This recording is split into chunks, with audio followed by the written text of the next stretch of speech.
Hi hello ಎಲ್ಲರಿಗೂ ನಮಸ್ಕಾರ. ನಾನು ನಿಮ್ಮ ಅನಾಮಿಕಾ ಅನು. ಅಭಿವ್ಯಕ್ತಿ ಕಥಾಲೋಕಕ್ಕೆ ಸ್ವಾಗತ. ಉಸಿರಾದೆನಿ ಜೀವಕ್ಕೆ ಕಥೆಯ 48ನೇ ಅಧ್ಯಾಯವನ್ನು ಶುರು ಮಾಡೋಣ. ನಾನಾಗಲೇ ಪೊಲೀಸರ ಮೊರೆ ಹೋಗಿದ್ರೆ ಇವತ್ತು ನನ್ನ ಹೆಸರು ಮೋಸಗಾರರ ಪಟ್ಟಿನಲ್ಲಿ ಬರ್ತಾನೆ ಇರಲಿಲ್ಲ. ಆದರೆ 10 ಲಕ್ಷದ ಆಸೆಗೋಸ್ಕರ ವಿಜಯ್ ಮೇಲೆ ಕೋಪ ಇದ್ದರೂ ಸುಮ್ಮನೆ ಮನೆಯಿಂದ ಹೊರಗಡೆ ನಡೆದುಬಿಟ್ಟೆ. ಒಂದೆರಡು ದಿನ ಬಿಟ್ಟು ನನ್ನ ಹಣದ ಬಗ್ಗೆ ವಿಚಾರಿಸೋಕೆ ಮನೆ ಹತ್ರ ಬಂದಾಗಲೇ ಗೊತ್ತಾಗಿದ್ದು ಅವನು ಆರುಷಿ ಜೊತೆಗೆ ಈ ಮನೆ ಖಾಲಿ ಮಾಡಿಕೊಂಡು ಎಲ್ಲಿಗೋ ಪರಾರಿ ಆಗಿದ್ದಾನೆ ಅಂತ. ನೋಡಿ ಸರ್, ನೀವವತ್ತು ನನಗೆ ಫೋರ್ಕ್ನಲ್ಲಿ ಚುಚ್ಚಿ ಹಿಂಸೆ ಕೊಟ್ಟರು ನಿಮ್ಮ ಮಾತಿನಲ್ಲಿ ಆರುಷಿ ಕುರಿತಾಗಿ ಕಾಳಜಿ ಇತ್ತೇ ಹೊರತು ವಿಜಯ್ ಥರ ದುರಹಂಕಾರ ಇರಲಿಲ್ಲ. ಅದಕ್ಕೆ ಅಂದೇ ತೀರ್ಮಾನ ಮಾಡಿದೆ. ವಿಜಯ್ ಬಗ್ಗೆ ನನಗೆ ಯಾವುದೇ ವಿಚಾರ ತಿಳಿದು ಬಂದರೂ ಅದನ್ನೆಲ್ಲ ನಿಮಗೆ ತಿಳಿಸಿ ಆರುಷಿಗೆ ನ್ಯಾಯ ಒದಗಿಸ್ಕೊಡ್ಬೇಕು ಅಂತ. ಹೀಗಾದರೂ ನನ್ನ ಮೇಲಿರೋ ಪಾಪದ ಹೊರೆ ಕಡಿಮೆ ಆಗಬಹುದು ಅಂತ. ಅದಕ್ಕೆ ಆ ದರಿದ್ರದವನು ಬೆಂಗಳೂರಿನಲ್ಲೇ ನನ್ನ ಕಣ್ಣಿಗೆ ಬಿದ್ದ ತಕ್ಷಣ ಅವನನ್ನು ಫಾಲೋ ಮಾಡೋದಕ್ಕೆ ಶುರು ಮಾಡಿದೆ.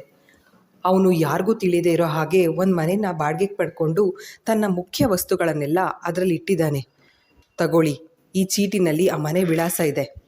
ಹಾಗೆ ನಿಮ್ಮಿಂದ ಅವನು ಈಗ ಪೊಲೀಸ್ ಅವರ ಅತಿಥಿಯಾಗಿದ್ದಾನೆ ಅನ್ನೋದನ್ನು ಸಹ ನ್ಯೂಸ್ನಲ್ಲಿ ನೋಡಿ ತಿಳ್ಕೊಂಡೆ.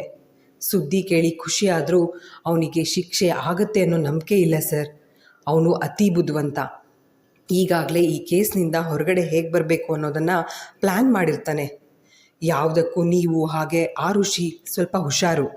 ಈ ವಿಷಯ ಹೇಳಬೇಕು ಅಂತ ತುಂಬ ದಿನದಿಂದ ನಿಮ್ಮನ್ನು ಹುಡುಕ್ತಿದ್ದೆ. ನನ್ನ ಪುಣ್ಯ ಸರ್, ಇವತ್ತು ನೀವು ನನ್ನ ಕಣ್ಣಿಗೆ ಬಿದ್ದಿರಿ.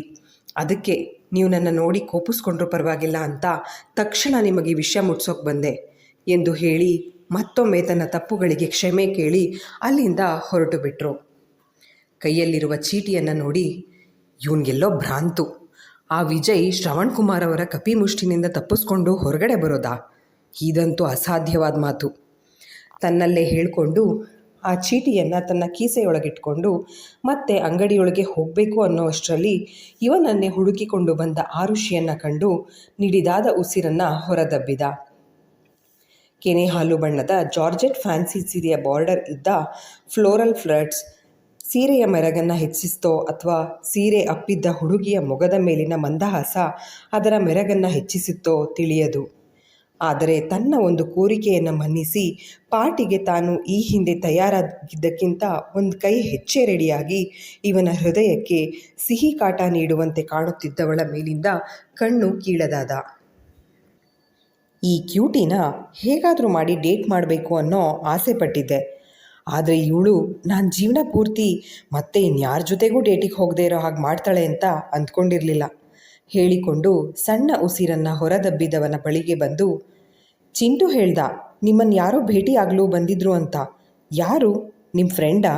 ಏನಾದರೂ ಮುಖ್ಯ ಕೆಲಸ ಇತ್ತಾ? ಕೇಳಿದ್ರೆ ಅತ್ತಿತ್ತ ತಲೆ ಆಡಿಸಿ, ಯಾರೋ ಹೀಗೆ ಪರಿಚಯದವರಷ್ಟೇ. ಹೇಳಿದವನ ನೋಟ ಮಾತ್ರ ಅವಳ ಮೇಲಿಂದ ಅತ್ತಿತ್ತ ಅಲುಗಾಡ್ತಿಲ್ಲ. ಅವನ ನೋಟ ತನ್ನ ಮೇಲಿದೆ ಎಂದು ತಿಳಿದರೂ ಆರುಷಿಗೆ ಮುಜುಗರವಾಗಲಿ ಭಯವಾಗಲಿ ಆಗ್ತಾ ಇಲ್ಲ. ತನ್ನ ನಡವಳಿಕೆ ಬಗ್ಗೆ ತನಗೆ ಆಶ್ಚರ್ಯ ಉಂಟಾಗ್ತಿದೆ ಹುಡುಗಿಗೆ. ಅವನ ಮೆಚ್ಚುಗೆಯ ನೋಟ ತನ್ನ ಮೇಲಿದೆ ಎಂಬುದನ್ನು ಅರಿತ ಹುಡುಗಿಯ ಮನದಲ್ಲಿ ತಾನು ರೆಡಿಯಾಗಿದ್ದು ಸಾರ್ಥಕ ಆಯಿತು ಅನ್ನೋಂತಹ ಧನ್ಯತಾ ಭಾವ ಉಂಟಾಗಿದ್ದರೆ ಹೆಣ್ಣಿಗಿರುವ ಸಹಜ ಗುಣದಂತೆ ಓಜಸ್ನ ಮೆಚ್ಚುಗೆಯ ನೋಟ ಇವಳ ಮೊಗದ ತುಂಬ ಲಜ್ಜೆಯ ಕೆಂಪನ್ನೇರಿಸಿತ್ತು. ಅವನ ನೋಟವನ್ನು ಎದುರಿಸಲು ಆಗದೆ ತಲೆ ತಗ್ಗಿಸಿದ ಹುಡುಗಿಯ ಕೈಯಲ್ಲಿ ಸೀರೆಯ ಸೆರಗಿನ ತುದಿ ನಲುಗ್ತಾ ಇದ್ದರೆ ಅವಳ ಅವಸ್ಥೆ ಕಂಡ ಓಜಸ್ ತುಟಿಗಳ ಮೇಲೆ ನಗು ಮೂಡಿತ್ತು. ಕ್ಯೂಟಿ, ನಿನಗೂ ಹೀಗೆಲ್ಲ ನಾಚ್ಕೊಳಕ್ಕೆ ಬರುತ್ತಾ? ನಾನೆಲ್ಲೋ ಬರೀ ಕೆನ್ನೆ ಮೇಲೆ ಉಡುಗೊರೆ ಕೊಡೋಕ್ಕೆ ಮಾತ್ರ ನಮ್ಮ ಮೇಡಮಗೆ ಬರೋದು ಅಂದ್ಕೊಂಡಿದ್ದೆ. ತುಂಟ ನಗು ಹೊತ್ತು ಹೇಳಿದ್ದ. ಅವನ ಮಾತು ಕೇಳಿ ಹುಸಿ ಮುನಿಸಿಕೊಂಡ ಆರುಷಿ, ವಿಷಯ ಎಲ್ಲಿಂದ ಎಲ್ಲಿಗೆ ಹೋದರೂ ನೀವು ಮಾತ್ರ ಅದೇ ವಿಷಯಕ್ಕೆ ಬಂದು ನಿಲ್ತೀರಾ ಅಲ್ವಾ? ಛೇ, ನಿಮ್ಮಷ್ಟು ಇನ್ಸೆನ್ಸಿಟಿವ್ ವ್ಯಕ್ತಿಯನ್ನು ನಾನೆಲ್ಲೂ ನೋಡಿಲ್ಲ ಎಂದು ಹೇಳಿ ಅಂಗಡಿಯೊಳಗೆ ನಡೆದು ಬಿಟ್ಟರೆ ಅವಳನ್ನೇ ಹಿಂಬಾಲಿಸುತ್ತಾ ಅಂಗಡಿಯೊಳ ಬಂದ ಓಜಸ್, ಆರು ಡಾರ್ಲಿಂಗ್, ಏನಂದೆ ನನ್ನ ಇನ್ಸೆನ್ಸಿಟಿವ್ ಅಂತನಾ? ನಿಜಾನಾ? ಕೇಳುತ್ತಾ ಅವಳ ಕೈ ಹಿಡಿದು ತನ್ನತ್ತ ಸೆಳೆದುಕೊಂಡು, ನಾನೇನೋ ಇನ್ಸೆನ್ಸಿಟಿವ್, ಆದರೆ ನೀನೇನು? ಗಂಡ ಅನ್ನೋ ಪ್ರಾಣಿ ನನಗೆ ಅಂತ ಸೀರೆ ಸೆಲೆಕ್ಟ್ ಮಾಡ್ತಾ ಇರುವಾಗ ನಾನು ಹೋಗಿ ಅವನಿಗೆ ಅಂತ ಬಟ್ಟೆ ಸೆಲೆಕ್ಟ್ ಮಾಡಬೇಕು ಅಂತ ಅನ್ನಿಸ್ತಾ? ಇಲ್ಲ ಅಲ್ವಾ? ನಿನಗಿಂತ ನನ್ನ ಮಗನೇ ವಾಸಿ. ಅಲ್ಲಿ ನೋಡು, ನನಗೆ ಅಂತ ಶೇರ್ವಾನಿ ಸೆಲೆಕ್ಟ್ ಮಾಡ್ತಿದ್ದಾನೆ. ಹೇಳಿ ತುಟಿ ಕೊಂಕಿಸಿ ಚಿಂಟು ಬಳಿಗೆ ಹೋಗಿ ಮಗುಗೂ ಸಹ ತನ್ನ ಥರದ್ದೇ ಬಟ್ಟೆ ಸೆಲೆಕ್ಟ್ ಮಾಡಿದ್ದ ಓಜಸ್. ಓಜಸ್ನ ತರಲೆ ಮಾತುಗಳು, ತುಂಟತನ ತುಂಬಿದ ನೋಟ, ನಗು ಆರುಷಿ ಮನಸ್ಸನ್ನು ಮೆತ್ತಗಾಗಿಸ್ತಾ ಇದ್ರೂ ಅವನನ್ನು ಸ್ನೇಹಿತನಿಗಿಂತ ಹೆಚ್ಚು ಅಂತ ಒಪ್ಪಿಕೊಳ್ಳೋ ಮನಸ್ಥಿತಿನಲ್ಲಿ ಇರಲಿಲ್ಲ ಆರುಷಿ. ಇದನ್ನು ಆದಷ್ಟು ಬೇಗ ಅವನ ಜೊತೆನೇ ಡಿಸ್ಕಸ್ ಮಾಡಿ ನಮ್ಮ ಮಧ್ಯೆ ಯಾವುದೇ ಗೊಂದಲಗಳು ಇಲ್ಲದಂತೆ ನೋಡ್ಕೊಳ್ಬೇಕು ಅನ್ನೋ ಯೋಚನೆ ಮಾಡಿದ್ಲು. ಬಟ್ಟೆಗಳ ಶಾಪಿಂಗ್ ನಂತರ ಒಡವೆ ಶಾಪಿಂಗ್ ಮುಗಿಸಿ ಹೋಟೆಲ್ನಲ್ಲಿ ಲಂಚ್ ಮಾಡಿ ಮನೆಗೆ ಹಿಂದಿರುಗಿದವರು ಸಂಜೆ ಮತ್ತೆ ಸಿನಿಮಾಗೆ ಹೋಗಬೇಕಾಗಿರೋದ್ರಿಂದ ಮನೆಯ ಹಿರಿಯರೆಲ್ಲ ಇವತ್ತಿನ ಓಡಾಟವೇ ಸಾಕಾಗಿದೆ, ಇದರ ಮಧ್ಯೆ ಸಿನಿಮಾಗೆ ಬೇರೆ ಇವತ್ತೇ ಟಿಕೆಟ್ ಬುಕ್ ಮಾಡಿಸೋ ಅವಶ್ಯಕತೆ ಇತ್ತಾ ಅಂತ ಗೊಣಗ್ತಿದ್ರು. ಚಿಂಟುಗೆ ಬೇಸರ ಮಾಡೋದಕ್ಕೆ ಇಚ್ಛಿಸದೆ ಅಪಾರ್ಟ್ಮೆಂಟ್ಗೆ ಅಡಕವಾಗಿರುವ ಮಿನಿ ಮಾಲ್ನಲ್ಲೇ ಇರುವ ಸಿನಿಮಾ ಹಾಲ್ಗೆ ಎಲ್ಲರೂ ಹೋದರು. ಚಿಂಟು ಅಂತೂ ಸಿನಿಮಾನ ಬಹಳನೇ ಎಂಜಾಯ್ ಮಾಡ್ತಾ ನೋಡ್ತಾ ಇದ್ದ. ಅದಲ್ಲದೆ ಅವನು ಕೇಳಿದ ಪಾಪ್ಕಾರ್ನ್, ಐಸ್ ಕ್ರೀಮ್ ಕೊಡಿಸಿದ್ದ ಓಜಸ್ ಆರುಷಿಗೆ ಅಂತ ಸಹ ಪಾಪ್ಕಾರ್ನ್ ಹಾಗೆ ಚೀಸ್ ನ್ಯಾಚೋಸ್ ಖರೀದಿ ಮಾಡಿ ಅವಳ ಪಕ್ಕನೇ ಕೂತು ಸಿನಿಮಾ ನೋಡುವಾಗ ಆಗಾಗ ಆರುಷಿ ಮುಖಭಾವವನ್ನೇ ಗಮನಿಸ್ತಿದ್ದ. ತನ್ನ ತಂದೆ ತಾಯಿ, ಅತ್ತೆ ಮಾವ ಅಲ್ಲದೆ ಮಗ ಗಂಡನ ಜೊತೆ ಕೂತು ಅದೆಷ್ಟೋ ವರ್ಷದ ನಂತರ ಸಿನಿಮಾ ನೋಡ್ತಿದ್ದವಳ ಮನ ಹಳೆಯ ಕಹಿ ನೆನಪಿನಿಂದ ಪೂರ ಹೊರಗಡೆ ಬಂದು ಹಗುರವಾದ ಮನಸ್ಥಿತಿನಲ್ಲಿ ಇದ್ದವಳ ಮೊಗ ಅರಳಿತ್ತು.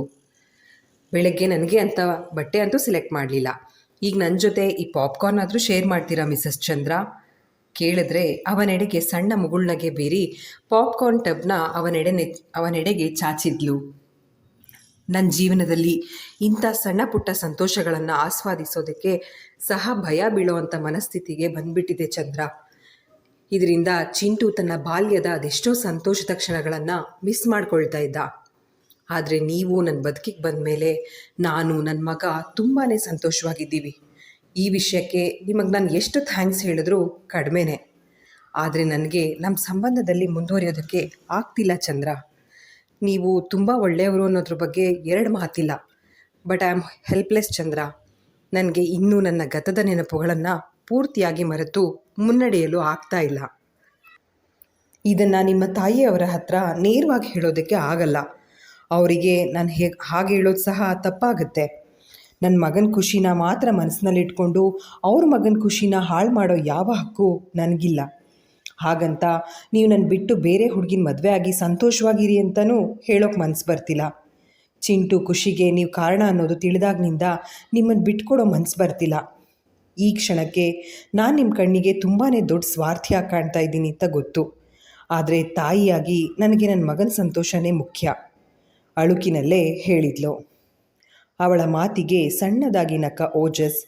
ನಾನು ಈಗಾಗಲೇ 10 ಸಲ ನಿನಗೆ ಹೇಳಿದ್ದೀನಲ್ಲ ಆರು, ನಾನು ನೀನು ಏನಿದ್ರೂ ಚಿಂಟು ಅಪ್ಪ ಅಮ್ಮನಾಗಿರೋಣ. ಇದಕ್ಕಿಂತ ನನಗೆ ನಿನ್ನಿಂದ ಹೆಚ್ಚಿಗೆ ಯಾವ ನಿರೀಕ್ಷೆ ಇಲ್ಲ ಅಂತ. ಆದರೆ ಒಂದೇ ಒಂದು ಸಣ್ಣ ಹೆಲ್ಪ್, ನಮ್ಮ ಮಧ್ಯೆ ಇರೋ ಈ ಒಪ್ಪಂದ ನನ್ನ ತಂದೆ ತಾಯಿಗೆ ತಿಳಿಯೋದು ಬೇಡ. ಅಮ್ಮ ಏನಾದರೂ ಮಗು ವಿಷಯ ಮಾತಾಡಿದ್ರೆ ಹ್ಞೂ ಅಂತ ಹೇಳಿ ಸುಮ್ಮನಾಗ್ಬಿಡು. ಮುಂದೆ ಏನಾಗುತ್ತೆ ಆಮೇಲೆ ನೋಡಿಕೊಂಡ್ರೆ ಆಯಿತು. ಈಗ ನಮ್ಮಿಬ್ಬರ ಮುಖ್ಯ ಧ್ಯೇಯ ನಮ್ಮ ಚಿಂಟುನ ಖುಷಿಯಾಗಿ ನೋಡ್ಕೊಳ್ಳೋದು, ಅದ್ರ ಬಗ್ಗೆ ಮಾತ್ರ ಯೋಚನೆ ಮಾಡೋಣ ಅಂತ ಹೇಳಿದಾಗ ಓಜಸ್ನ ಈ ಒಳ್ಳೆತನಕ್ಕೆ ಮನಸಾರೆ ಕೃತಜ್ಞತೆ ಸಲ್ಲಿಸಿದ ಆರುಷಿ ಮನದಲ್ಲೇ ತನ್ನಿಂದ ಚಂದ್ರ ಅವರ ತಂದೆ ತಾಯಿಗೆ ಬೇಸರ ಆಗದೇ ಇರೋ ಹಾಗೆ ನಡ್ಕೊಳ್ಬೇಕು, ಅದಕ್ಕಾಗಿ ತಾನು ಓಜಸ್ ಜೊತೆಗೆ ಅನ್ಯೋನ್ಯವಾಗಿ ದಾಂಪತ್ಯ ನಡೆಸ್ತಾ ಇದ್ದೀನಿ ಅನ್ನೋ ಥರ ನಾಟಕ ಆಡುವ ಪ್ರಮೇಯ ಬಂದರೂ ಸರಿ, ಆದರೆ ಚಂದ್ರ ಅವರನ್ನು ಇಕ್ಕಟ್ಟಿನ ಸ್ಥಿತಿಗೆ ಸಿಲುಕದಂತೆ ನೋಡ್ಕೊಳ್ಬೇಕು. ಯೋಚಿಸುತ್ತಾ ಇದ್ದವಳ ಮೊಗ ಮಗನ ಖುಷಿಯನ್ನು ಕಂಡು ತಂತಾನೇ ಅರಳಿತ್ತು. ಅಂತೂ ಮದುವೆಗೆ ಬೇಕಾದ ವಸ್ತ್ರ ಒಡವೆಗಳ ಖರೀದಿ ಮುಗಿದಿದ್ದ ಕಾರಣ ಬರುವ ಬುಧವಾರ ಬೆಳಗ್ಗೆನೇ ಊರಿಗೆ ಹೋಗುವ ತಯಾರಿ ಮಾಡ್ಕೊಳ್ತಾ ಇದ್ರು ಶಾರದಮ್ಮನವರು. ಓಜು, ನೀನು ಆಫೀಸ್ ಉದ್ಘಾಟನೆ ಮಾಡಬೇಕು, ಹಾಗೆ ಅದಕ್ಕೆ ಬೇಕಾದ ಪೂಜೆನ ನಿನ್ನ ಹೆಂಡತಿ ಕೈನಲ್ಲೇ ಮಾಡಿಸ್ಬೇಕು ಅಂತ ಆಸೆ ಪಟ್ಟಿದೆಯಲ್ಲ, ಅದು ಒಳ್ಳೆ ವಿಚಾರನೇ. ಆದರೆ ಉದ್ಘಾಟನೆಯನ್ನು ನಾಳೆ ಬದಲು ಊರಲ್ಲಿ ನಿಮ್ಮ ಮದುವೆ ಶಾಸ್ತ್ರೋಕ್ತವಾಗಿ ನಡೆದ ನಂತರ ಇಟ್ಕೊಳ್ಳೋದು ಒಳ್ಳೆಯದಲ್ವಾ? ಈಗಲೂ ಆರುಷಿ ನಿನ್ನ ಮಡದಿನೇ, ಆದರೆ ನಾನು ಆಸೆಪಟ್ಟಂತೆ ನಿಮ್ಮ ಮದುವೆ ನಡೆದ ನಂತರ ಅವಳಿಗೆ ನಿನ್ನ ಹೆಂಡತಿಯಾಗಿ ಎಲ್ಲ ಕರ್ತವ್ಯಗಳನ್ನು ಮಾಡೋ ಅಧಿಕಾರ ಬರುತ್ತೆ ಅಂತ ಹೇಳಿದ್ರೆ ಅಮ್ಮನ ಮಾತಿಗೆ ಸರಿ ಅನ್ನುವಂತೆ ತಲೆ ಆಡಿಸಿ ಮುಂದಿನ ವಾರ ಆಫೀಸ್ ಪೂಜೆ ಮಾಡೋದ್ರ ಬಗ್ಗೆ ವಿಚಾರ ಮಾಡ್ದ. ಅರ್ಜೆಂಟಾಗಿ ಆಫೀಸ್ ಶುರು ಮಾಡಿದ್ರು ಕೆಲಸ ಶುರು ಮಾಡೋದಕ್ಕೆ ಯಾವುದೇ ಪ್ರಾಜೆಕ್ಟ್ ಸಿಕ್ಕಿಲ್ವಲ್ಲ ಅನ್ನೋ ಬೇಸರದಲ್ಲಿ ಇದ್ದ ಓಜಸ್. ರಾತ್ರಿ ಮಲಗುವಾಗ ಸಹ ಎಂದಿನಂತೆ ಚಿಂಟು ಜೊತೆಗೆ ಹೆಚ್ಚು ಲವಲವಿಕೆಯಿಂದ ಇಲ್ಲದವನನ್ನು ಕಂಡು ಮಗು ಮಲಗಿದ ಮೇಲೆ ಆ ಋಷಿ ನೆಲದ ಮೇಲೆ ಹಾಸ್ಕೊಂಡಿದ್ರು ಮಲಗದೆ ಮಂಚದ ತುದಿಯಲ್ಲಿ ಕೂತವಳು, ಬೆಳಿಗ್ಗೆಯಿಂದ ಶಾಪಿಂಗ್, ನಂತರ ಸಿನಿಮಾ ಅಂತ ಖುಷಿಯಾಗಿದ್ರಲ್ಲ, ಈಗ ಯಾಕೆ ಹೀಗೆ ಸಪ್ಪಗಿದ್ದೀರಾ ಚಂದ್ರ ಅಂತ ಕೇಳಿದ್ರೆ, ನಿಟ್ಟುಸಿರು ಹೊರದಬ್ಬಿ ಮಂಚಕ್ಕೆ ಒರಗಿ ಕೂತಿದ್ದವನು ಹಠಾತ್ತಾಗಿ ಆರುಷಿ ಮಡಿಲಲ್ಲಿ ತಲೆ ಇಟ್ಟು ಮೈ ಚಾಚಿ ಮಲಗಿಬಿಟ್ಟ. ಚಂದ್ರ ಗಲಿಬಿಲಿಗೊಂಡ ಹುಡುಗಿ ಅವನ ತಲೆ ಸರಿಸಿ ಎದ್ದು ನಿಲ್ಲಲು ನೋಡಿದ್ರೆ, ಅವಳ ಕೈ ಹಿಡಿದು ಕಣ್ಣಿಗೆ ಒತ್ತಿಕೊಂಡವನ ಕಣ್ಣಿನ ಆರ್ದ್ರತೆ ಇವಳ ಸ್ಪರ್ಶಕ್ಕೆ ಬರುತ್ತಲೇ, ಚಂದ್ರ ಅಳ್ತಾ ಇದ್ದೀರಾ? ಓಜಸ್ನಂತಹ ವ್ಯಕ್ತಿ ಕಣ್ಣೀರು ಹಾಕ್ತಾ ಇದ್ದಾನಾ? ನಂಬಲು ಅಸಾಧ್ಯ ಅನ್ನೋ ಹಾಗೆ ಪ್ರಶ್ನೆ ಮಾಡಿದ್ಲು. ದೀರ್ಘ ಉಸಿರನ್ನು ತೆಗೆದುಕೊಂಡವನು ಅವಳ ಕೈಬೆರಳುಗಳ ನಡುವೆ ತನ್ನದನ್ನು ಬೆಸೆದು, ಹೊಸ ಬಿಸ್ನೆಸ್ ಶುರು ಮಾಡಿ ನಿನ್ನ ಕಂಪ್ನಿಗಿಂತ ದೊಡ್ಡ ಹೆಸರು ಮಾಡ್ತೀನಿ ಅಂತ ನಿತಿನ್ಗೆ ಚಾಲೆಂಜ್ ಮಾಡೇನೋ ಬಂದ್ಬಿಟ್ಟೆ, ಆದರೆ ಅದು ಅಷ್ಟು ಸುಲಭದ ಕೆಲಸನ ಆರು? ಬೇಸರದಲ್ಲಿ ಹೇಳಿದ್ದ. ಇಷ್ಟು ದಿನದ ತಮ್ಮ ಒಡನಾಟದಲ್ಲಿ ಓಜಸ್ ಇಷ್ಟೊಂದು ಸಪ್ಪಗಿರೋದನ್ನು ಎಂದೂ ಕಂಡಿಲ್ಲ ಆರುಷಿ. ಅವನ ಮುಖದಲ್ಲಿ ನಗು ಮಾಸಿರುವುದು ಇವಳ ಮನದಲ್ಲಿ ತಳಮಳ ಉಂಟು ಮಾಡಿದೆ. ಚಂದ್ರ, ನಿಮ್ಮಲ್ಲಿ ವರ್ಕ್ ಕಮಿಟ್ಮೆಂಟ್ ಇದೆ, ಒಳ್ಳೆ ಕೆಲಸಗಾರರು ನೀವು, ಹೀಗಿದ ಮೇಲೆ ಯೋಚನೆ ಯಾಕೆ? 1-2 ದಿನ ವರ್ಕ್ ಟೆಂಡರ್ ಸಿಗೋದು ತಡ ಆಗಬಹುದು, ಆದರೆ ಇಷ್ಟಕ್ಕೆ ಹೀಗೆ ಸಪ್ಪಗೆ ಮುಖ ಮಾಡಿಕೊಂಡು ಬದುಕೇ ಮುಗ್ದೋಯ್ತು ಅನ್ನೋ ಹಾಗೆ ಮಾತಾಡೋದಾ? ಈಗೇನು ನಿಮಗಿನ್ನೂ ಯಾವ ಪ್ರಾಜೆಕ್ಟ್ ಸಿಕ್ಕಿಲ್ಲ ಅನ್ನೋ ಬೇಸರ ತಾನೇ? ನೀವು ಈ ಹಿಂದೆ ನಿಮ್ಮ ಹಾಗೂ ನಿತಿನ್ ಕಂಪ್ನಿ ಪರವಾಗಿ ನಮ್ಮ ಬಾಸ್ನ ಭೇಟಿಯಾಗಿದ್ರಲ್ಲ, ಆ ಪ್ರಾಜೆಕ್ಟ್ನ ಅವರೇನು ಇನ್ನೂ ಅಫಿಷಿಯಲ್ ಆಗಿ ನಿತಿನ್ಗೆ ವಹಿಸಿಲ್ಲ. ಅದು ಅಲ್ಲದೆ ನನ್ನ ಅತ್ತೆ ಕಾರಣದಿಂದಾಗಿ ಅಂದು ನಿತಿನ್ ಮದುವೆ ನಿಂತು ಹೋಗಿದ್ದು ಅಲ್ಲದೆ ವೆನ್ಯೂಗೆ ಪೊಲೀಸ್ನವರೆಲ್ಲ ಬಂದಿದ್ದರು. ಇದರಿಂದ ನಮ್ಮ ಇವೆಂಟ್ ಮ್ಯಾನೇಜ್ಮೆಂಟ್ ಕಂಪನಿಯ ಹೆಸರಿನ ಮೇಲೆ ಸಣ್ಣ ಕಪ್ಪು ಚುಕ್ಕೆ ಬಂತು ಅನ್ನೋ ಕೋಪ ಇದೆ ನನ್ನ ಬಾಸ್ಗೆ. ಹಾಗಾಗಿ ಅವರು ನಿತಿನ್ಗೆ ಈ ಪ್ರಾಜೆಕ್ಟ್ನ ಕೊಡೋ ಸಾಧ್ಯತೆಯೇ ಇಲ್ಲ. ಹಾಗೆ ನಿಮ್ಮ ಬಗ್ಗೆ ಅವರಿಗೆ ತುಂಬ ಒಳ್ಳೆಯ ಒಪಿನಿಯನ್ ಇದೆ. ನನ್ನನ್ನು ಅವರ ಒಡ ಹುಟ್ಟಿದ ತಂಗಿ ಹಾಗೆ ಕಾಳಜಿ ಮಾಡ್ತಾರೆ. ನನ್ನ ಸಹಾಯಕ್ಕೆ ನಿಂತ ನಿಮ್ಮ ಮೇಲೆ ಅಪಾರ ಗೌರವ, ಅಭಿಮಾನ ಇದೆ ನಮ್ಮ ಬಾಸ್ಗೆ. ನಾಳೆನೇ ನಮ್ಮ ಪಾರ್ಟಿ ಹಾಲ್ ಕಟ್ಟಡ ನಿರ್ಮಾಣದ ಕುರಿತಾಗಿ ಮಾತಾಡ್ತೀನಿ. ಹಾಗೆ ಆ ಪ್ರಾಜೆಕ್ಟ್ ನಿಮಗೆ ಸಿಗೋ ಹಾಗೆ ಮಾಡ್ತೀನಿ. ಹೇಗಿದ್ರೂ ನಾವು ಈಗಾಗಲೇ ಆ ಸೈಟ್ ವಿಸಿಟ್ ಮಾಡಿ ಬಂದಿದ್ದೀವಲ್ಲ ಅಂತ ಹೇಳಿದ್ರೆ, ಓಜಸ್ನ ಮಂಕಾದ ಮುಖದ ಮೇಲೆ 100 ನಕ್ಷತ್ರಗಳು ಮಿನುಗಿದಂತೆ ಹೊಳಪು ಮೂಡಿತ್ತು. ನಿನ್ನ ಕೆಟ್ಟ ಕೆರ ಹಿಡಿದಿರುವ ಬದುಕನ್ನು ಹಸನು ಮಾಡಲು ನಿನ್ನ ಹೆಂಡತಿನೇ ಬರಬೇಕು. ಈ ಹಿಂದೆ ಒಬ್ಬಳು ಬ್ರೆಜಿಲಿಯನ್ ಹುಡುಗಿಯ ಜೊತೆಗೆ ಸ್ನೇಹ ಬೆಳೆಸ್ಕೊಂಡಿದ್ದ ಓಜಸ್.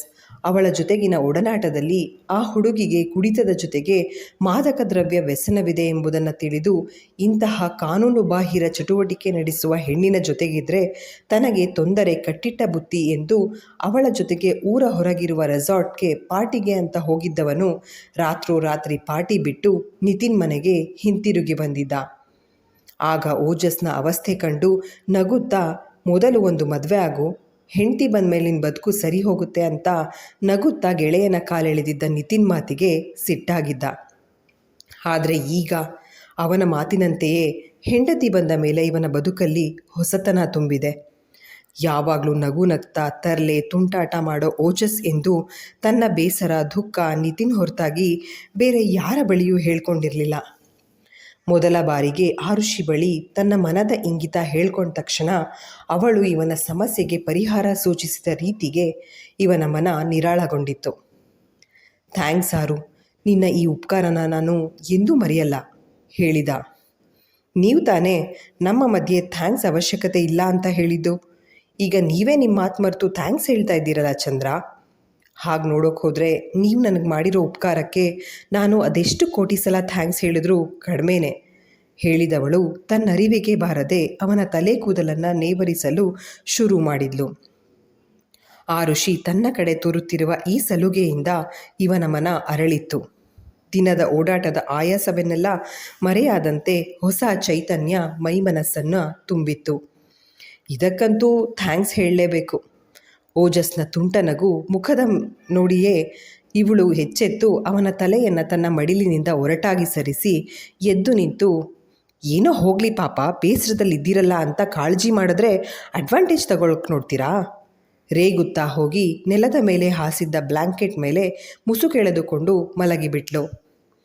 ಆರುಷಿ ನಡೆದುಕೊಂಡ ರೀತಿಯಿಂದ ನಗುತ್ತಾ ಓಜಸ್, ಯಾರ ಹತ್ರ ಅಡ್ವಾಂಟೇಜ್ ತಗೊಳ್ಳೋದು ನೋಡಿದ್ದು ಕ್ಯೂಟಿ ಕೇಳಿದರೆ ಅವಳಿಂದ ಯಾವುದೇ ಉತ್ತರ ಬರಲಿಲ್ಲ. ಅಂತೂ ತನ್ನ ಕಂಪನಿಗೆ ಆ ಋಷಿ ಹೊಸ ಪ್ರಾಜೆಕ್ಟ್ ಕೊಡಿಸ್ತಿದ್ದಾಳೆ ಅನ್ನೋ ನಿರಾಳತೆ ಮನದಲ್ಲಿ ಮೂಡಿದ್ದ ಕಾರಣ ಚಿಂಟು ಬಳಿ ಸರಿದು ಅವನನ್ನು ಅಪ್ಪಿಕೊಂಡು ನಿದ್ದೆಗೆ ಜಾರಿದ ಓಜಸ್. ಇಂದು ಸ್ಕೂಲಿಗೆ ಹೋಗಲು ತುಸು ಹೆಚ್ಚೇ ಉತ್ಸುಕತೆ ತೋರುತ್ತಿರುವ ಚಿಂಟುವಿನ ಈ ಖುಷಿಗೆ ಕಾರಣ ಏನು ಅನ್ನೋದು ಮನೆಯವರಿಗೆಲ್ಲ ತಿಳಿದಿದೆ.